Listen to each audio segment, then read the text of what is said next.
Hello and welcome to the show. We're back on a Forza 7 today, building another vehicle to take on our specially designed Rallycross course. It is going to be a Jeep, the CJ5. Now, theoretically, this should be pretty good off-road, of course, and we have seen in the past with build series that unusual cars can sometimes go very fast. The Ford Woody winning the Rally series on Horizon 3, for example. Although, around the Virginia circuit, well, the Ford Woody didn't do so well. I don't really know what we're going to see from this vehicle. Building it up to S-Class, certainly that gives us a lot of upgrades. A lot of upgrades to be playing with. Now, we will, of course, be putting the car on to some race tyres. We will be giving it as big a tyres as we can, which are only 235s, although my concerns with this vehicle are rolling. My concerns with this vehicle is it might well want to, well, grip roll its way around the corners. We do get some interesting options in terms of bodywork. We can zoom the camera out, perfect. We can get some lights, we can get some big old bull bars at the front, we can get some lights and the bull bars. Unfortunately, though, of course, you cannot run these if you want the aero parts. Instead, the aero parts look kind of odd, but...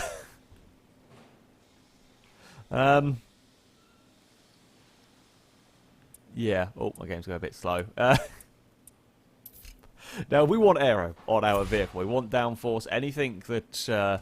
might possibly help the vehicle handle its way around some corners will be helpful. It just looks quite peculiar. You know, what else can we do? We could also, I did have a quick look at this vehicle. You can also have, well, we can have like a step on the side. We can remove the fenders. We can have nothing along the side, and that improves our drag. So again, physics actually vaguely making sense on a car. It's not like the drag improving spare wheel and whatnot that we have seen in the past. So they've actually made a huge PI difference. I mean, we did lose some weight and some drag and so on. That's made a surprisingly large PI difference for bits of bodywork. We shall grab brakes and the suspension and so on for the Jeep. Now, the race suspension will, well, be quite an impressive change. I was wondering if I could do the thing where you get the car to bounce out of the area. Nope, but only works for the 2CV. Yeah, it's quite a dramatic change in ride height. It, you know, wouldn't be able to go quite as off-road as it would have done, well, like so. However, while we are going to be dealing with dirt, ride height isn't a concern that we particularly have. So, nice and low truck should hopefully stop it maybe even tumbling over a bit. We can hope, at least. We will, of course, have a full roll cage on the things, try to stiffen up the chassis. Now, it starts off pretty light, and it's only going to get lighter. It's under 2,000 pounds here. That is very light, and it is still in D-Class. Now, admittedly, it doesn't have a huge amount of power to begin with, and that is going to change very shortly. The power-to-weight ratio in this is looking like it's going to be very high. Now, our choice of engines. We can have an even lighter 3.7 litre V6. We can have an even lighter 3.2 litre i6. Or we can have a slightly heavier but still lighter 6.2 litre V8. Now, power-wise, is not looking like we're going to have a problem here. I think everything will get the car quite easily to the top of the PI. I might go, oh, do we go for just crazy lightness? Do we go for just crazy lightness? And I haven't really used much of the 3.2 i6. I believe this is the BMW i6 here. Don't know if it's as powerful. It was one of these i6s back in older Forza games that got astronomical levels of power. I don't think this one is quite as powerful as it used to be, but there we go. Now, we could put a turbo on. We might see if we can keep it naturally aspirated. I don't know what we're going to be getting in terms of power out of this engine. Yeah, might be able to get it to the top of the PI. And if we do, this thing... Ooh, have I done gearbox? That might be something important to stick in the car. Now, the reason being why I've just suddenly have this thought. A lot of the cars that I built in this series have had to be converted for to all-wheel drive, and that will change their gearbox and give them one with vaguely sensible gear ratios. This thing probably wouldn't have had that from standard. So, yeah, the gearbox would be an important upgrade. Gearbox would be an important upgrade on this car. Yep, has spent some PI, but will be very much needed. We're going to be topping over 500 horsepower by the time that this is built. That's an alarming amount of power in a vehicle this light. That is a seriously alarming amount of power. In a vehicle that is this light, it will be a absolute monster accelerating. In fact, we're almost up to 600 horsepower. This is almost as powerful as... what, the Volvo? No, actually, no, not quite so. The Volvo was up to 700 horsepower, but this is not that far off the likes of the Volvo, of the Commodore, or the Subaru even. And it's 1,000 pounds lighter than the Subaru. That's a lot of weight that is not in the Jeep. That is a lot of speed. Oh, we're going to have conky bloody PI. Oh, it's really annoying when you get this. Oh, piss. Can we go for like one stage of that then? And then I just want, there we go. I just want my nice evener PI with all of that. Perfect. And that will be our Jeep ready. I have no idea how this is going to drive. As far as acceleration goes, it's going to be brutal. As far as acceleration goes, it's going to be insane. But its cornering ability is going to be interesting. Could be immensely fast around our circuit. Could fall over and be terrifyingly difficult to get around a corner, though. So, we are off to the Virginia International Raceway South layout with, of course, our little off-road modifications, shall we say. The Jeep, that's going to have 5 laps for me to try and get it around as fast as possible. The target, a 1:14.3 set by a Subaru Impreza, and that is a hell of a target, considering second and third, the Commodore and the Volvo, are, well, in the 15.1s. Could the Jeep get into the 14s? Hell, could the Jeep challenge the Subaru? I don't know. It's going to be fast. It's going to be a monster in terms of the acceleration. However, the handling I'm quite nervous about. I did see it reckons the 0 to 60 time in this is about 2.5 seconds. Which I believe that is a 0 to 60 time for this. Oh, for this Jeep. I'm not sure it's got much. Oh god, much grip through the corners. The fairly tiny tyres are not going to help. While all-wheel drive is better in terms of deploying the power when they're actually trying to carry speed through the corners. Yeah, the tiny tyres probably not going to help matters. It's already feeling like quite a... oh god, we've gone very wide into all of that. Nope, that's not working. That's not working. We shall solve problems with more power. That's definitely not a good idea. Okay, solving problems with more power has not worked. We've gone very wide. Although we are actually going to bring it back, surprisingly, we're going to bring it back into some form of control. God, the change of direction in this is so snappy. The front end changes direction far quicker than the back can keep up. Oh, okay, maybe not putting power down through there. That's a bad idea. Bad plans, because the front lifts up. Right, so not only does the front change direction quicker than the back can ever possibly hope to deal with, when you do go around a medium speed corner with any power down, the front lifts up to the point where it's trying to wheelie and you're losing many grips and a lot of control. Pretty sure the inside wheel is not on the road for a lot of that.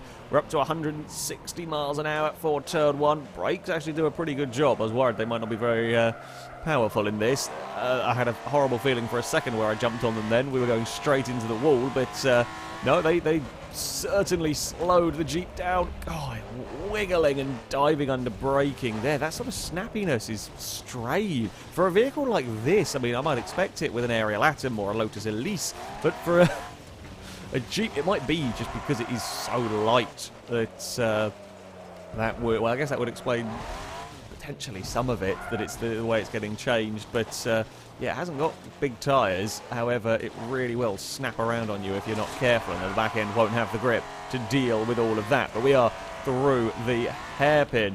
Now up towards the fast left. Is it hold on for dear life moment? Yep, very sideways. Not through the hairpin, sorry, through the fast, dangerous left-hander. We are very sideways, a little bit on the grass on the exit. I mean, it's not the worst lap I've ever done of this circuit, but there's definitely room for improvement. It's not a composed and calm and smooth way around, but it is a bloody fast way around. A 15.4 from the Jeep. It's quicker than the Audi Quattro. Now, we still do have a second or so to find if we were to get near the Subaru. I mean, it might be possible. There might be some magic lap where everything goes smoothly in which you could extract that sort of performance out of this Jeep.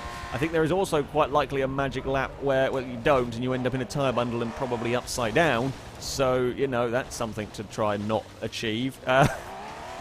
My fears of it rolling over aren't actually really being founded. I've had much more issues in terms of it sliding around like a lunatic than it actually looking like it might tumble over when it comes to some of the corners. The Woody had real big problems with going up on two wheels around a lot of these corners. The Jeep, not so much.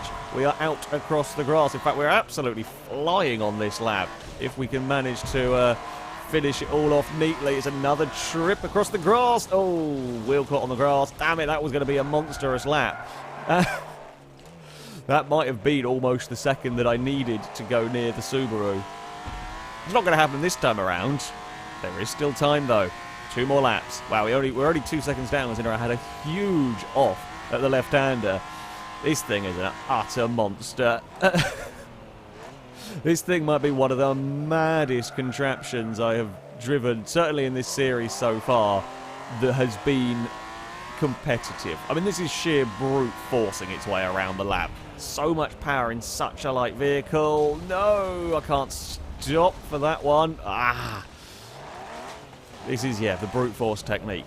There is so much power on offer in the Jeep and so little weight that the acceleration is unbelievable, and you just hang on. You hang on for dear life around the corners and hope that you've got your braking points right. You hope you've got your turn-in points right, that the Jeep doesn't get angry try and murder you. You don't want to upset your Jeep. It might try and kill you. I mean, this lap is all sorts of wobbly and wrong. Still, the speed that this can make. It's actually going to be a lap time probably quicker than the Woody, and that involved me making a wrong turn. Now, it's another do-or-die lap. We've had these high-pressure laps in the past. In fact, the Subaru's was a high-pressure. It's a 16.9, considering I got lost halfway around the lap. It's ridiculous. Yeah, high-pressure laps, these. Sometimes it all comes together. Oh, it's so terrifying under brakes there. It initially feels like it's never going to stop. It does. You've got to have faith in the vehicle that it will slow down for turn 1. But that is absolutely terrifying when you jump on the brakes there. Now, I'm a little bit cautious over the hill, this being a final lap, and me really not wanting to visit the tyre bundles again. However, if you are that little bit, earlier on the brakes, you can hopefully be a little bit smoother, get a slightly better line overall, at least. That is the plan. Now, around the hairpin, it's a little bit oversteery on the way in. It's a little bit too dodgy with the change of directions. Now, we are still up. There is still potential for some time to be found if we don't have a big oversteer twitchy moment like that. There's just not the grip in this vehicle. We can potentially be neater through the second part of the final corner. We didn't quite visit the grass, but the big oversteer moment was enough to cause us grief. It's into the 14s either way. A 14.9 for the Jeep. Bloody hell. Bloody hell, this thing is ridiculous. There is no... I don't even know if there are the right words to describe the ferocity of this car and the way it drives. It is a very much cling on for dear life. I mean, hell, there's no doors, there's no... I'm not sure I'd want to be sat in this. I feel like you get flung out of the car very, very quickly. I'm not sure the racing harness is good enough, quite frankly. Yeah, the speed is ridiculous. And it will go into a second place. The Jeep is going to find itself in second, only the second vehicle to make its way into the 14s. It beats the Commodore, it beats the Volvo, the Lancia 037, the Evo 10. Only the Subaru is quicker than it. Perhaps with many, many laps, if you manage to get the ultimate, the absolute perfect run out of this vehicle, maybe it could go faster than the Subaru. But truth be told, it is so difficult to drive. The chances of there being a tremendous accident every corner almost are pretty damn high, whereas the Subaru, you don't have that same fear anywhere near. This thing under brakes in places, it'll wiggle, it'll lift up wheels as you're going through some of the fast corners. It's terrifying. The back end does not have enough grip in any way, shape or form, and then it moves around on its suspension. Put it all together, it's generally a terrifying machine, but goddamn is it fast. That acceleration, all of that power and so little weight. It is ferocious. So we do at least have another vehicle into the 14s. Couldn't quite beat the Subaru. But I think it will have won many fans for its utter lunacy. That, though, is going to be it for this video. Thank you very much for watching, and until next time, goodbye.